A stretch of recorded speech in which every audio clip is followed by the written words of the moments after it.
ایک دفعہ ایک نہایت ہی نیک اور عابد گزار آدمی نے اللہ کی زیارت کے لیے 40 دن کا چلہ کھینچا۔ وہ دن کو روزہ رکھتا اور رات کو طویل قیام کرتا۔ اعتکاف کی وجہ سے خدا کی مخلوق سے یکسر کٹا ہوا تھا۔ اس کا سارا وقت آہوزاری اور راز و نیاز میں گزرتا تھا۔ اس کو 36ویں رات ایک آواز سنائی دی کہ شام 6 بجے تانبے کے بازار میں فلاں تانبا ساز کی دکان پر جاؤ اور اللہ کی زیارت کر لو۔ وہ عابد وقت مقررہ سے پہلے پہنچ گیا اور مارکیٹ کی گلیوں میں تانبا ساز کی اس دکان کو ڈھونڈنے لگا۔ وہ عابد کہتا ہے، میں نے ایک بوڑھی عورت کو دیکھا جو تانبے کی دیگچی پکڑے ہوئے تھی اور اسے ہر تانبا ساز کو دکھا رہی تھی۔ وہ بوڑھی عورت اس دیگچی کو بیچنا چاہتی تھی۔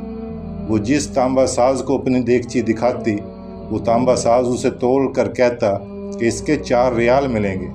وہ بڑھیا کہتی کہ میں اسے 6 ریال میں بیچوں گی، پر کوئی تانبا ساز اسے 4 ریال سے زیادہ دینے کو تیار نہ تھا۔ آخرکار وہ بڑھیا ایک تانبا ساز کے پاس پہنچی۔ تانبا ساز اپنے کام میں مصروف تھا۔ بوڑھی عورت نے کہا، میں یہ برتن بیچنے کے لیے لائی ہوں اور میں اسے 6 ریال میں بیچوں گی، کیا آپ 6 ریال دیں گے؟ تانبا ساز نے پوچھا کہ اماں 6 ریال میں کیوں دوں؟ بوڑھی عورت نے اس کو اپنے دل کی بات بتاتے ہوئے کہا کہ میرا بیٹا بیمار ہے، ڈاکٹر نے اس کے لیے نسخہ لکھا ہے جس کی قیمت 6 ریال ہے۔ تانبا ساز نے دیگچی لے کر کہا، ماں یہ دیگچی بہت عمدہ اور نہایت قیمتی ہے، اگر آپ اسے بیچنا چاہتی ہیں تو میں اسے 25 ریال میں خریدوں گا۔ اس بوڑھی عورت نے کہا کہ کیا تم میرا مذاق اڑا رہے ہو؟ تانبے والے نے کہا، ہرگز نہیں، میں واقعی 25 ریال دوں گا۔ یہ کہہ کر اس نے اس بوڑھی عورت سے وہ دیگچی لے لی اور بوڑھی عورت کے ہاتھ میں 25 ریال رکھ دیا۔ بوڑھی عورت بہت حیران ہوئی۔ وہ اس کو دعا دیتی ہوئی جلدی جلدی اپنے گھر کی طرف چل پڑی۔ عابد کہتا ہے، میں یہ سارا ماجرا دیکھ رہا تھا۔ جب وہ بوڑھی عورت چلی گئی تو میں نے اس تانبے والے کی دکان والے سے کہا، چچا لگتا ہے آپ کو کاروبار نہیں آتا۔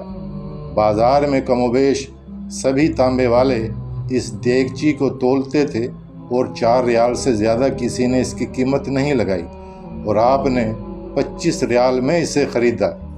اس بوڑھے تانبا ساز نے کہا کہ میں نے برتن نہیں خریدا، میں نے اس کے بچے کا نسخہ خریدنے کے لیے اور 1 ہفتے تک اس کے بچے کی دیکھ بھال کے لیے پیسے دیے۔ میں نے اسے اس لیے یہ قیمت دی کہ گھر کا باقی سامان بیچنے کی نوبت نہ آئے۔